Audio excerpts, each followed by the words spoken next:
If the hotel isn't working or is rezoned or you're seeing that market is changing, it's a possibility that you can convert that extended stay to a multifamily or to a senior living. So it's some different exit strategies.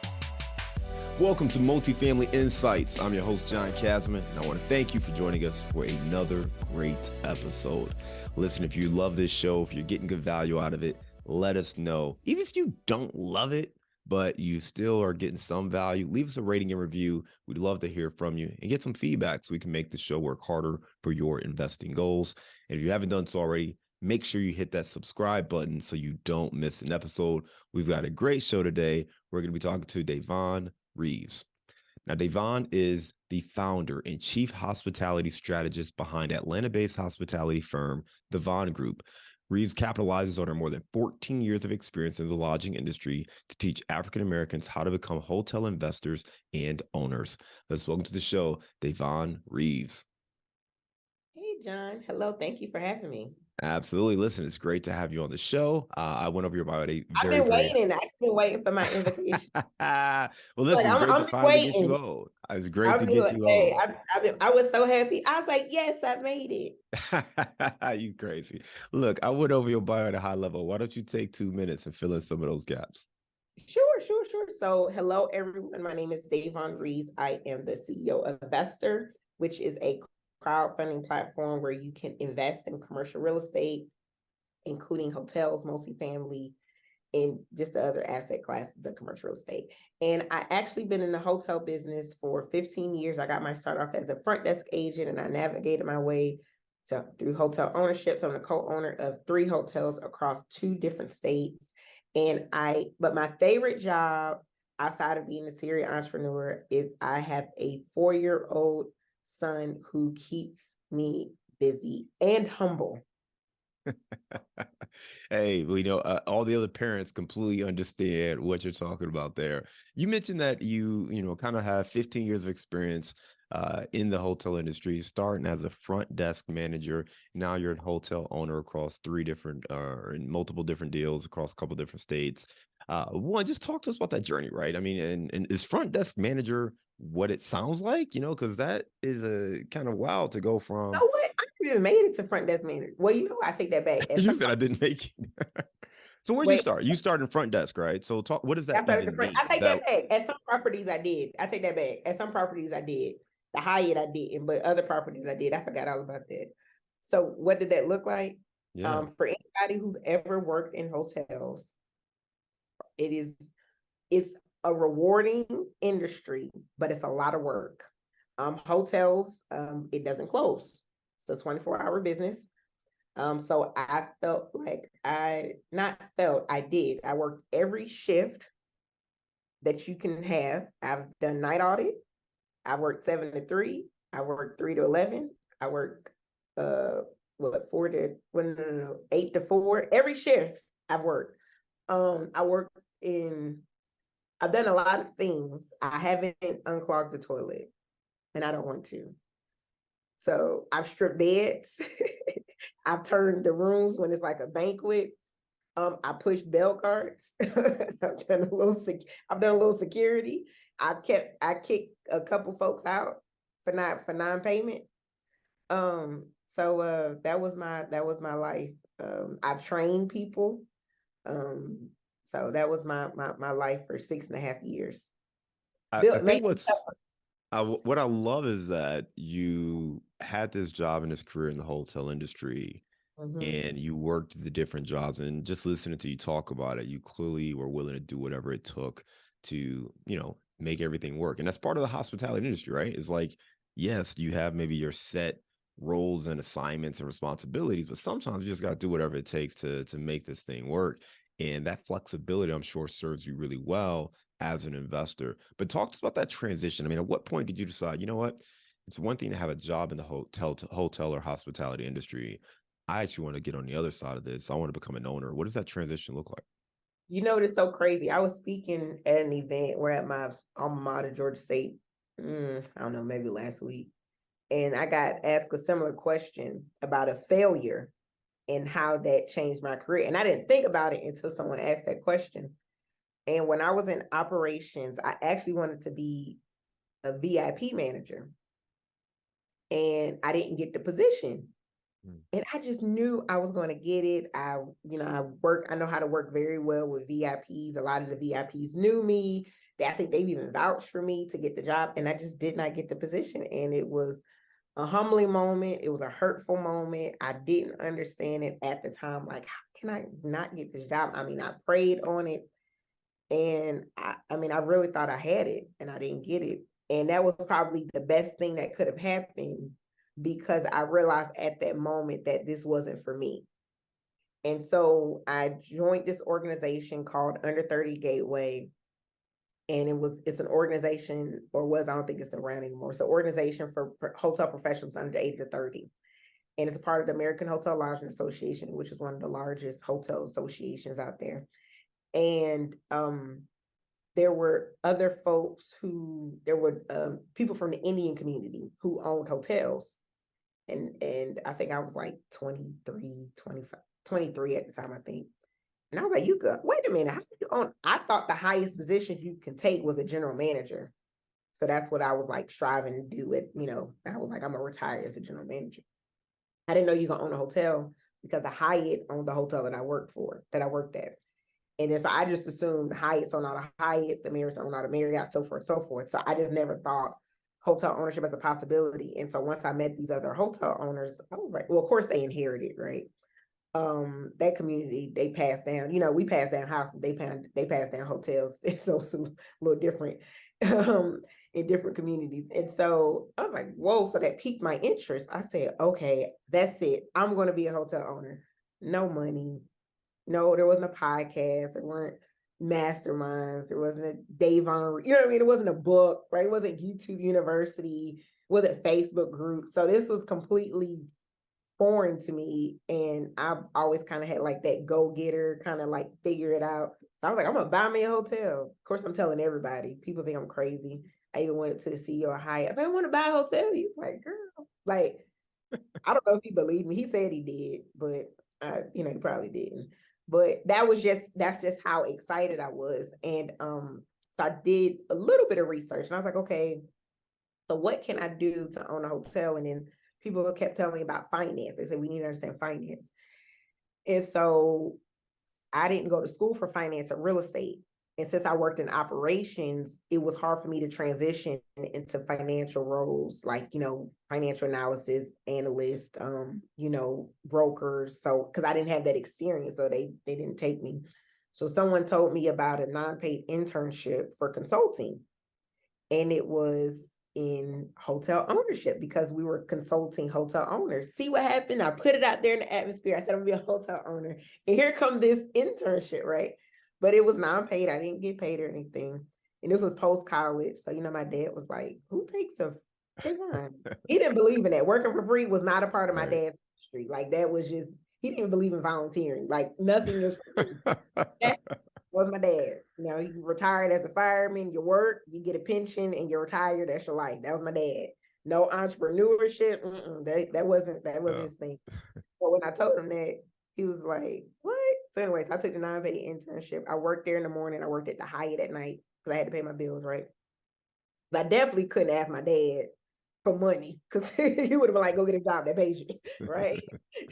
And so anyways, I did that in the morning and worked at the Hyatt at night. And I loved it so much. I left the Hyatt, worked there for 2 years.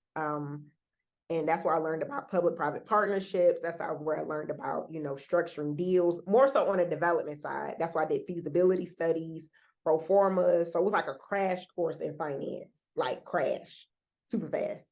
The different brands, the power of partnerships and relationships and management companies and, capital markets. I learned all of that, it was an introduction to it. And then fast forward 2 years, I moved to Boston. I worked for C.H. Warnick, which is a larger asset management company.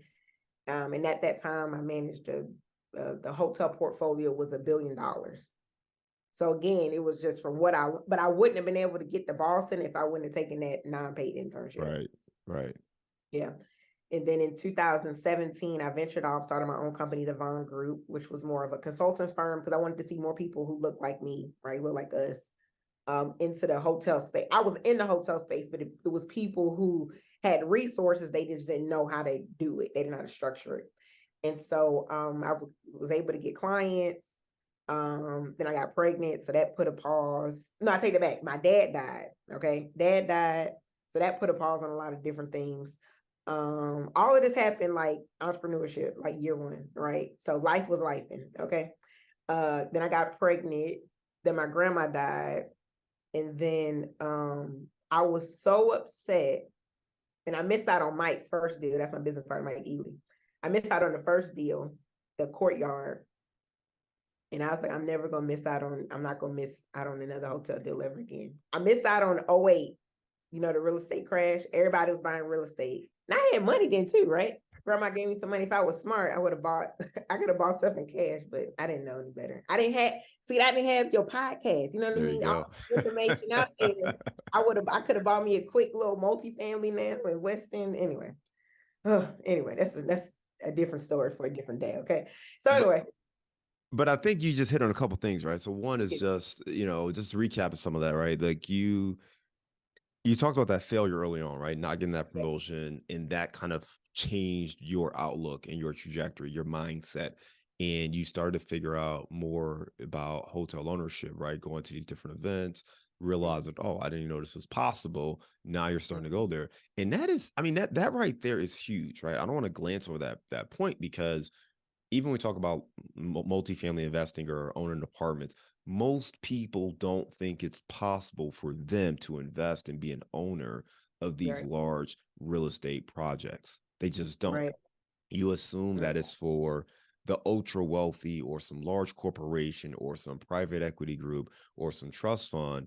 And yes, those groups and entities do own those buildings, but regular everyday people like you and I can absolutely be investors and be partial owners in these kind of investments. So for you to even have that, and you were in the industry and didn't know it, right? I still So didn't know it. And it's a lot of people don't know it. and a lot of people don't know it, right? And it's a difficult thing. And same thing for, But they know again, a now a property lot because manager. of my story. Yeah, they know a lot now because of my story. And I think it's more so, and some people know but they didn't think, like you mentioned, it's possible for them, right? Exactly. So the platform that I've created where it's actually possible, right? Okay, this lady came from working at a front desk just like me. She stripped the bed just like I did, right? So it's not, because usually a lot of hotel owners, they never worked in a hotel before. So a lot of their decisions are business decisions. Right. And it's based off of, and it needs to have a little bit of emotion, because it's a people business. Right. Like, I know everybody keeps talking about AI. It's still a people business. At the end of the day, people still want to talk to somebody. And it's hospitality too. So it's not just like, the numbers say this, go do that. Right. It's like, it's the little touches, right? It's, hey, can I get an extra towel? It's whatever it is. It's how you feel. And that's the big Exactly. And difference with hospitality. It's a all robot about the won't be able to emotion. do that. You Exactly. A can't robot do it. won't be able to do it. A robot won't be able to do it, right? So I know a true hotel owner, if they could, would have no employees, because employees are the largest, labor and the largest cost. Yeah. Yeah. Labor costs is the most expensive thing in a hotel. And so they don't have any employees. But for me, working at a front, I look at things differently, because I remember during the 08 crash, and a lot of people got laid off who gave their life to Hyatt, and they had to let it go, right? At the 30 something years, because of, business interruption. So, or, COVID, definitely hospitality industry was hit hardest. One thing about the hospitality industry, it's based on the economy. When the economy is doing great, the hospitality is doing great. When the economy is not doing so great, then that's because the first thing that stops is travel, right? And so with COVID, a lot of people, gave their life to these companies, and the companies just let them go via email. Oh, wow. And then they trying to figure out, well, why they not coming back? Right. Right. But Dave, I want to talk about two things that I think are really important for our listeners. So one is just, for the first person who again, maybe didn't know or has never thought about investing in hotels or being a part of a hotel ownership group, I want them to understand like kind of a 101 of hotel investing. And then the second thing, we'll come to this one later. But you mentioned that point about the economy. So that's obviously something that is on people's mind right now. So I think we want to talk about kind of the current outlook. But let's start with the 101, right? Like if you have a little bit of background in multifamily or you have a general sense of how rentals work, what do you need to know about hotels? Like, how do hotels work? I know there's some terms like ADR and things like that that you would need to learn, but just give us a 101 hotel kind of crash course. So for my folks who coming in from multifamily, so the difference between hotels and multifamily, hotels is a nightly lease. Multifamily is longer term lease, right? The labor is not as high. You may, depending on how it's structured, you may have some maintenance, you may have a property manager, may not even have that, you know what I mean? Also you can get a management company. The management company, the percentages are not as high as I know in multifamily, the percentages are higher, from like a management, like a property management. Typically hotels like 3 to 4%. And then also just some 101 for the folks who coming in from multifamily that wants to get into hotels. I would say start off with extended stay. Hmm. And the reason why I say start off with an extended stay, because you will probably understand that model a little bit better, because extended stay, people are staying for longer term, right?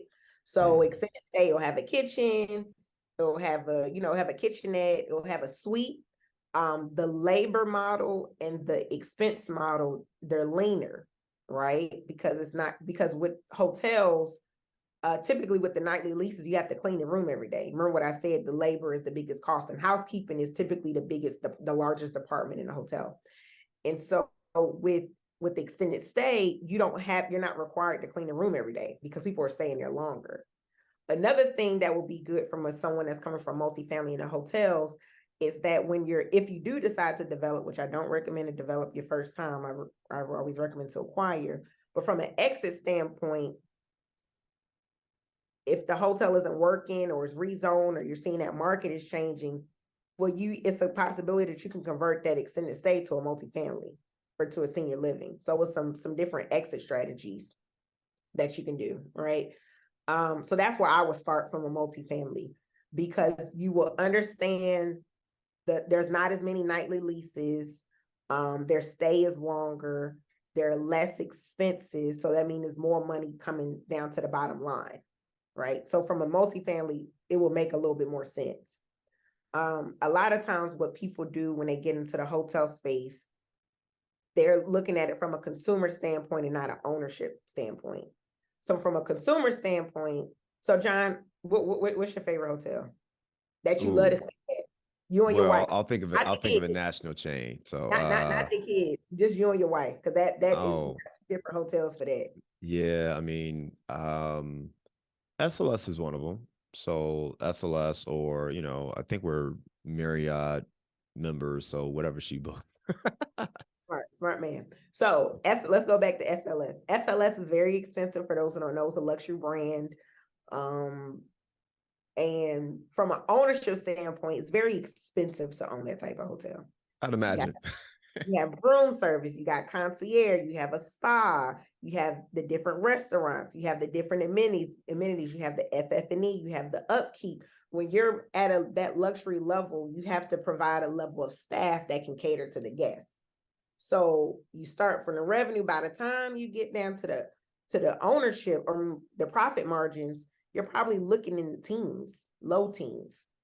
So typically people who own those hotels, they're not looking at it from a cash flow play. They're looking more so from an equity play, because they're coming in, the market is growing, the ADR grew, so they probably can sell it and get higher equity, or they're holding it for tax benefits. So people who are owning those type of assets, they're not looking at it as a novice investor or someone who's coming in from, maybe owning smaller multifamily. They're not cash flow people. They're more equity people. It's a whole different structure, right? They may just do it to have it in their portfolio so they can leverage that to get other stuff, right?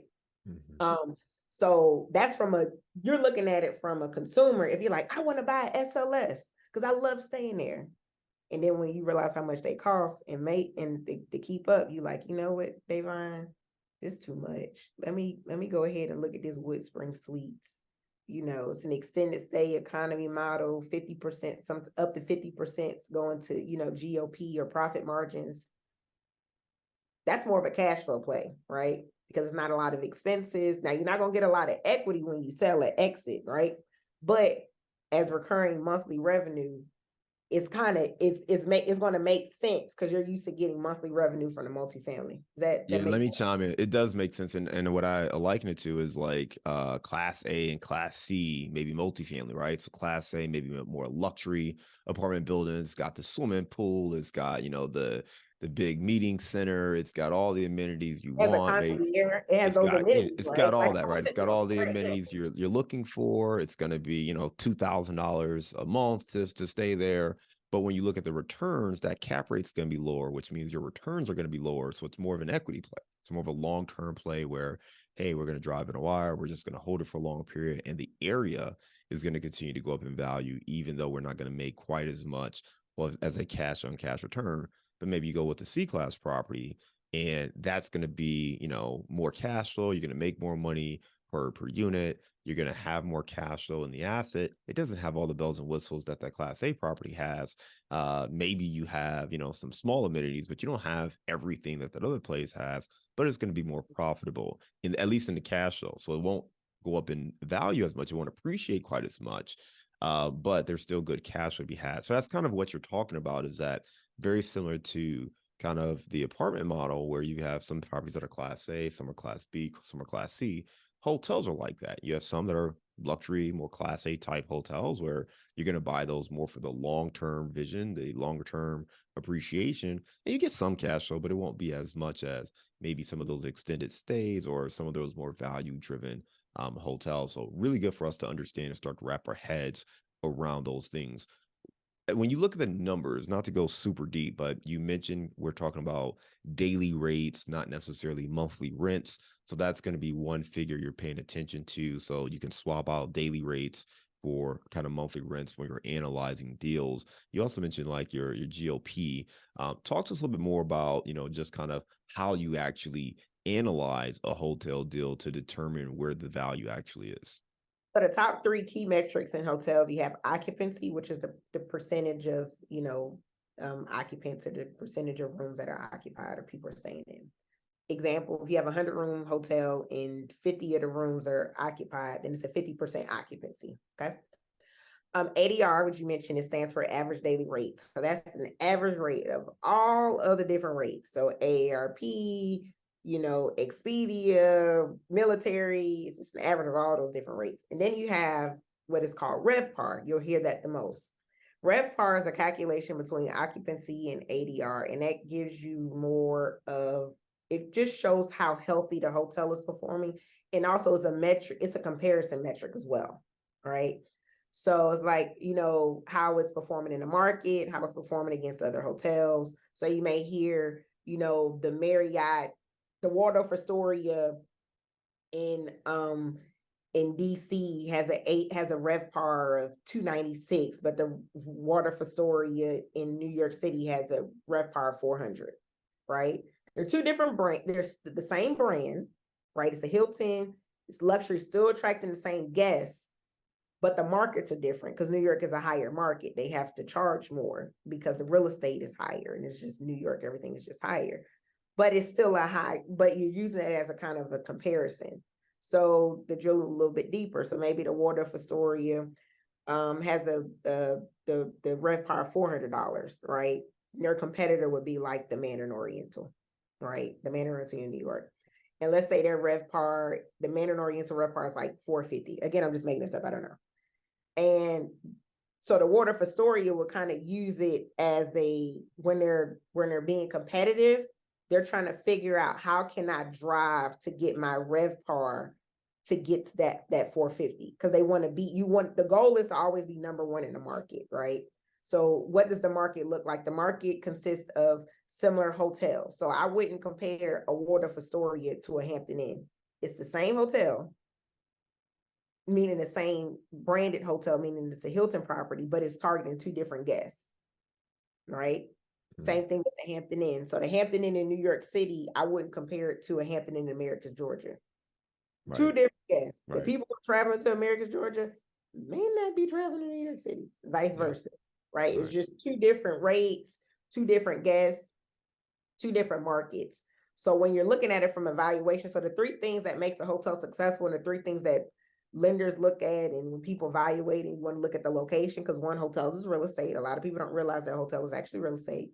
The location, the brand, and the operator, right? The location is key because you could be in New York City or be in New York, so the hotel in Long Island is going to be valued differently than the hotel in Manhattan, right? Or same thing in Brooklyn. So let's talk about the boroughs. A hotel in Brooklyn may not be valued the same as one in Manhattan because it's two different boroughs, right? So location, then brand, right? Depending on the area, you know, I know people that are going crazy. I want to start my own brand. That's what I get all the time. And I'm like, why? We have over 100 brands. We do not need another one. I promise you, there's a brand for everything. It literally is. There's like a book hotel. There's a treehouse hotel. There's a container hotel. There's literally a hotel for everything. So, but when you're trying to get lending, they're looking at, okay, well, if you're this new hotel, so let's say John's like, Davonne, I'm about to create my own brand. It's going to be the John Hotel. It's the best hotel ever. There's nothing out there like it, or so you think. But then you go to the bank and they're like, you know what, this is a great idea, John, but it's not proven. This is not proven. Okay. And you have the numbers make sense. You have, you know, your business plan, everything is intact. The lender's like, no. Great location. The lender's like, no. They're like, I don't know anything about this brand. But then you make it be like, you know what? I got this operator. They manage, they do a really good job at managing independent hotels. So the lender may be like, okay, you have my attention, you know, because it's all about the team. Because their biggest thing is, as any bank, they just want to get their money back. And hotels are so uncertain. A lot of people don't like working with hotels because, again, it's based off the economy. It's cyclical, right? And so with multifamily, it's easier to lend because they know people gonna always need a place to stay, right? And so when you have something that's unproven in the market, it's hard for people to lend. And but if you say, then the brands came up with this concept called soft branding. So we're going to use your hotel concept again, John. So you're like, it's the John Hotel. And the lender's like, no, we really need to get a brand. So then that's where a coach like myself or a consultant will come in and be like, hey, stop recreating the wheel. Just partner with a brand. Hilton has Curio, Marriott has Autograph, and that's called the soft brand. So it's like the best of both worlds. You're taking advantage of their reward system. Remember, John, you mentioned how you're part of Marriott Rewards, Bonvoy. Mhm. So that's what you're buying into. You're tapping into that reservation system. So I get it. You want to start your own brand. I get it. Trust me, I get it. But our grandparents have been staying at these hotels. You know what I mean? Even when they couldn't probably. But you know what I'm saying? The point I'm trying to make is these brands have been around for a very long time. And so they built a very strong reservation system, very strong, loyal group of people. And so people like to stay that they're comfortable with and that they know. And so that's why having a brand, having the right location, the right brand in the location, and the right operator, those are the three things that the lenders are looking for. Those are some of the things that they look at when they're evaluating the hotel as well. I love everything you said, and I want to replay some of it because I think you just nailed some things that are even beyond, you know, what we're talking about here. So first of all, when it comes to the metrics you want to pay attention to, the three metrics you want to pay attention to are occupancy. You want to pay attention to ADR, which is the average daily rate. And then you want to pay attention to RevPAR, which is revenue per available room. And the thing that's really cool about RevPAR is we really don't have a similar metric in real estate, in like multifamily, because RevPAR, it's literally taking how much money did you make per room available, right? So it takes all the discounts, all the concessions, all the different packages, and it kind of allows you to go apples to apples. Here's how much revenue we made per this room. And if you're comparing one property in one city to a different city, same brand, and all in the same submarket, you can get a really good Right. sense of how much revenue you're generating. And we don't have that, right? We got rent per unit, rent per square foot. We've got certain things like that, but they don't really factor in like the concessions and the total revenue and all the other things. So I think that RevPAR is a really good metric to dive into in a hotel space. And someone has something in multifamily, I'd love to hear about that. But those are really Right. things. And then you talked about when you are looking to launch a brand or investing in hotels, the three things that really stand out. You got to pay attention to your location, the brand, and the operator. The operator, again, similar to multifamily, is going to be the person who's kind of calling the shots. Maybe that person is partnering with the property manager, but who's in charge? Who's running it? What's their track record? Day-to-day. Yeah, and on the brand, as you talked about it, what's interesting is we my background's in marketing, so branding is something we talk about a lot of building personal brand. But this is a business in a way that multifamily is more centered in real estate, but the hotel that's a business, right? This is consumers making a decision based on reputation, based on where I want to go, and I have a certain level of expectation, and I can't research every single thing on every single hotel, so I have to have some shortcuts. And just like I'm going to get a hamburger, whether you like hamburgers or not, I know if I go to McDonald's, I know exactly what I'm gonna get. That's their You brand, right? notice that was the first thing you said, right? When Yeah. you think of Oh, of hamburgers, course, the first thing McDonald's. you think of is McDonald's because it's the McDonald's. brand. It's the It's brand the brand. recognition, right? It's the brand recognition, but it's also there's an expectation. I know what I'm going to get.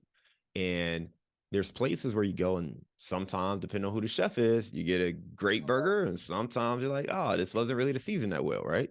Like, I love Longhorn. People get on me all the time. I'm not a foodie I love Longhorn too, actually. because you know what you're getting. I used to work at Longhorn. I know what I'm getting. I don't have to. I'm not going to leave and be stressed and be like, I Yeah. wasted money. I know how much it's going to cost. I know what I'm getting. I'm getting bread. And I order the same exact thing all the time. And the reason it's important is when we're talking about that experience for someone booking a hotel and staying there, and if even if you want to create your own thing, what you were alluding to is why would I go out there and build the John that has no brand recognition? I got to start from scratch. If I could attach it to a recognizable existing brand. So even if they don't know the John, they're like, yeah, but it's with Marriott or by Marriott or whatever. And there's a representation and a level of expertise or a level of customer service and hospitality that they know we have to abide by even to be affiliated with something like that. So branding is really important, not just because, oh, here's an existing company, but it's setting a bar and it's setting a standard. And whether we're talking about hotels or anything you're doing in general, that's one of the things that you want to help people understand, and property management companies sometimes get this as well because they may not take on certain properties if they feel like it's going to hurt their brand. A really good Oh yeah, established I've property heard management people say company is that. like, hey, people want to stay at our properties because they know the kind of experience they're going to get. If something breaks, we're going to fix it. And we don't want to deal with properties where you're not going to have the money or be in a position to take care of the residents because it's going to hurt our brand. So it may feel like we're talking about lofty branding things, but the reality is that this is how most people drive business because we need shortcuts so we can make decisions about where we want to stay, where we want to live, where we want to eat. And having a strong brand presence is a great way to help you do that. Go ahead, Davonne. No, just thinking like when he said that, like when we were talking about the brands with multifamily, like I think of AMLI and MAA and those different, it's like, Cortland is like, okay, you know what you're getting into, right? Like, you know what you're expecting. When you pay X, Y, and Z, you're getting this level of amenities, right? Like, okay, if I'm paying X amount, then hopefully I won't have to entertain certain type of, residents, right? Or have a Right. certain type of experience. So to your point, branding is, branding is key. And hotels is just an operating business in on real estate. There you go. Well, listen, if they want to learn more about that, they can certainly reach out to you. Vesterr.com is your website, and we didn't go super deep into it. So I want to spend a little bit of time talking about that. You create this platform to help people invest in these kind of deals. Talk to us more about Vesterr. Yeah, thank you for that. Yeah, that's my new baby. We launched last year. On my late father's birthday, actually, 7/11. Oh, And man. I'm in the everything has to have a meaning. And so I created this platform because when I was raising capital for my deals, hotel deals, it was hard because you can't market. Like you can't put on Facebook, hey, I'm looking to raise some money. You want to invest in this hotel. What's up? You just can't drop, leave a comment below. Like you just can't do that. The SEC would be like, oops. And so, and then also after I raised the capital, people were like, hey, Davonne, you got more deals that I can invest in. And I was like, and then once I was done unless I knew other people who had deals, right? And so I was like, you know what? I see a problem, solution. Me, I was trying to fix a problem. And that's what happens. I created this crowdfunding. And also when I was raising capital, it was this other crowdfunding platform, but the experience was horrible. I'm not gonna say the name. The experience was absolutely horrible. They never followed up and they didn't have any processes in place. So we were looking to raise money during COVID. So COVID made their business grew by a 2,000%, but they couldn't handle the influx of business. And so it was just a horrible experience. And I was like, can I do it myself? And I did. So, I mean, that was just that. And so I was like, nobody should have this type of experience to invest or to raise capital. And so what it is connecting investors to people who need to raise capital. Because not everybody wants to buy a hotel or buy a multifamily. To them, it's like, this is too much work. Like, this is making they're probably like, Davonne and John, this is making my brain hurt. Just trying to put together. I don't even want to do that. Like, look, I have this money. Just tell me where to go to invest it, and y'all figure out the hard part and let me make my money grow. And that's truly passive investors, right? Not everybody wants to active invest. So what we're talking about is actively investing, putting a deal together, and all that fun stuff, right? The management companies, all that is, active investing. And there's some folks, I'm not trying to do that. They're like, hotels not my ministry, multifamily is not my ministry. Like, I'm not trying to do all that. And that's fine, right? So it's connecting the passive investors to the active investors, right? So we're a member of FINRA. FINRA stands for the Financial Industry Regulatory Authority. So that means we are regulated. So we have to adhere to different compliance. So it's not just a website. Like I can't, we have to vet the deals that come onto the platform. We have to make sure they're not fraud. Of course, you still have to do your own due diligence, but we do have to vet it. So that gives investors just a little level of, security, because it's like, okay, because when you invest in the commercial real estate, it's a lot of money, right? So it's like, and the biggest thing is, am I gonna get my money back? Like that's the biggest thing, right? And so, of course, investing is always risky. There's nothing that's guaranteed. I don't believe anything is guaranteed. When somebody say this is a guaranteed investment, I'm like, yo, I'm out the door. I'm out the door. You sound like I'm out. I'm right there with you. I'm out. Sound like it's nothing guaranteed. Even if it's online, no, it's guaranteed. I'm never gonna say, right? Right. And so, because anything can happen, right? Like it was a lot of things that was guaranteed, and then COVID happened. How was that conversation, right? You know what I mean? Right. And so anyway, so with this platform, it allows, and think of it as a marketplace. There's people who really just want to passively invest, and you can invest directly into the asset. So we have some deals on there. We have retail, we have a hotel, and we have retail for folks who are looking. We don't have any multifamily yet, so stay tuned. Go onto our website. I'm sure we'll get some multifamily assets out there as well. It's development, acquisition. Another thing that makes us different from our competitors is that both accredited and non-accredited investors can invest. So for those who don't know, accredited investor is someone who has an income of $200,000 or more, or they have a net worth of $1 million or more, excluding their primary residence. And for a long time, those are the only people who were ever to invest in those deals. And it's like the wealthy is continuing to get wealthier because they were able to grow their wealth, they were able to grow it. And so, which didn't allow for non-accredited investors to take advantage of those opportunities. And I wasn't always an accredited investor. I wasn't born into an accredited, I wasn't like dirt poor, but I wasn't an accredited investor. And so basically I was a part of the 98%.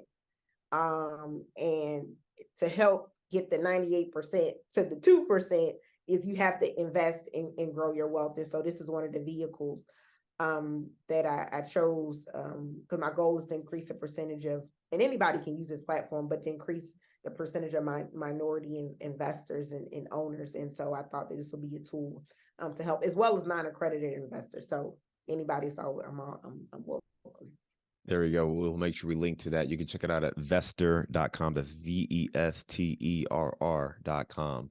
Davonne, we're going to move on to our round of insights. Ready? I'm ready. Let's go. Give me a failure or an apparent failure that sets you up for later success. Oh man, I said it early, so I got to come up with another one. You can use that one. That's fine. How I didn't get the VIP. You know, I didn't get a lot of jobs that I wanted. I didn't get the VIP. I didn't know. We gonna start from high school. I wasn't the band leader. I tried to. I'm about to. This is my therapy session because people they just asked me and I thought about it. I said, "Dang, I didn't get a lot of things I wanted." So I didn't get the section leader when in band. They mad now. I didn't get I was first chair, but I didn't get section leader. Then I didn't get. I wanted to get in sales. They would not move me from front office to sales. So you know they mad now. And I told them that too. And then what else I didn't get the VIP manager position. Yeah, I didn't get all of those. And back then, of course you mad, you work hard, you know, you think you feel like that you're entitled to get it. So those were more humbling moments. And me, I'm very competitive. I strive to be number one. And so I always strive to take the positive out of everything negative. If it didn't happen, it didn't happen for a reason. I'm a firm believer. I don't know, if you're religious, anybody, whatever is supposed to happen is supposed to happen. There's nothing that can stop what's supposed to happen for you. Right. If somebody tells you no, there's always somebody that's going to tell you yes. And so I got a lot of no's in my life, but it made me stronger. It made me more appreciative. And it told me not to give up, because I easily could have taken those no's and I could have just stayed where I was and just been angry and upset and blaming other people on why I didn't get the position that I thought, not that somebody else thought, but that I thought that I was supposed to have. And so what I did was, I didn't get this because of X, Y, and Z. So let me fix X, Y, and Z so that way I can do better. And my thing is, if you tell me no, I'm gonna make you wish that you would have never told me no. So I get my drive from people telling me no, and it just turns a fuel. It's crazy what it does. It's like, you just don't know. Yeah. And I'll be like, I'll be right back. And I come back with it just like, you wish you would have given me that job. Yeah, that's what I do with my failures. I turn my failures into a win so big that you tired of seeing Davonne on TV and on food and on podcasts. There you go. I love it. All right, give me a digital or mobile resource you recommend for your business. Go to Vesterr. There we go. You got Vesterr there. Give me a book. Branding, come on, marketing. I know. All right, give me the book you recommended or gifted the most in the last year. The book I recommended is my book. It's How to Buy a Hotel. I'll give you a book you didn't write, okay? Oh my gosh, a book I didn't write. Oh my gosh, I can't think of the name of the book, but the author is Tim Grover. He's oh my gosh, I can't believe I'm forgetting this. I'm trying to think of the book. I know the book you're talking about. He wrote two really big ones. Relentless. That's what it is. Relentless. Yeah. So, Relentless. I'm big on documentaries, and so I watched the Last Dance. And of course, I mean, who's not a Michael Jordan fan or whatever? Yeah. But Michael Jordan is so insanely focused. I'll be trying to understand how people are so like how their brain works. And so his trainer, I was like, oh my gosh. So then I read his book. Oh my goodness, that book is the amount of focus and the information. And I actually heard him speak, and he said something that resonated with me. He said, I'm not a motivational speaker. So if you need motivation, just leave a room. I love it. He's straightforward. I love it. I'm the same way. Yeah. Like, I'm here to elevate you. And so once I heard him speak, I went to go, I got the book and read it. Oh, and actually it was gifted to me. I'm a part of this mastermind. And that book was a really good book because it teaches you how to be relentless. It teaches you how not to give up. It reinforces a lot of stuff that I knew, but sometimes you just need that re-encouragement. So if people are stuck and they're like on a Ferris wheel, and because there's so many comparisons going out here and people they're comparing themselves to so many other people and you don't know what their story is. So this book to me helps bring what's inside of you out, because everybody has something in them. You just need to be able to bring it out, and everybody's not self-motivated. I'm a self-motivator. I can motivate myself. I can pump myself out and cuss myself out and get up going. Not everybody can do that. So they need people to motivate and pull it out of them. There you go. Relentless is a great book. We'll make sure we link to that in the show notes there. Give me a daily habit that helps you stay focused on your goals. I've actually gotten better because somebody else asked me that. A daily habit that I didn't even know that I did, I guess it was just subliminal, just in me, is that I'm a music person. I played the clarinet in high school, first year, whatever. So I listen to music that motivates me, right? So when I have a goal that I'm trying to achieve, I listen to that song every single day. And I envision how I'm going to feel when I accomplish that goal. And so it's a song, songs vary, like Move Forever by Beyonce. I'm a big Beyonce fan. So Move Forever, I don't know if you heard of it. I envision when I purchased my first hotel that I'm going to walk through the lobby playing Move Forever. So I listen to that song every single day. I'm walking through my bedroom and living room with Move Forever. I'm like, this is how I'm gonna walk. I had to practice. And you know what I did. I walked up in that hotel. They was like, we ain't never seen a hotel owner like you before. Like, who plays Beyonce? But so that's what I do on a daily basis. I listen to music that helps me get through whatever. If I needed to be motivated, if I needed to be relaxed, spiritual, I listen to gospel music. So music is I listen to, my dad isn't here anymore. So to connect with him, I listen to the music that he loves. Right. So that's my connection with him. So that's my music. Give me your number one insight for being a successful hotel investor.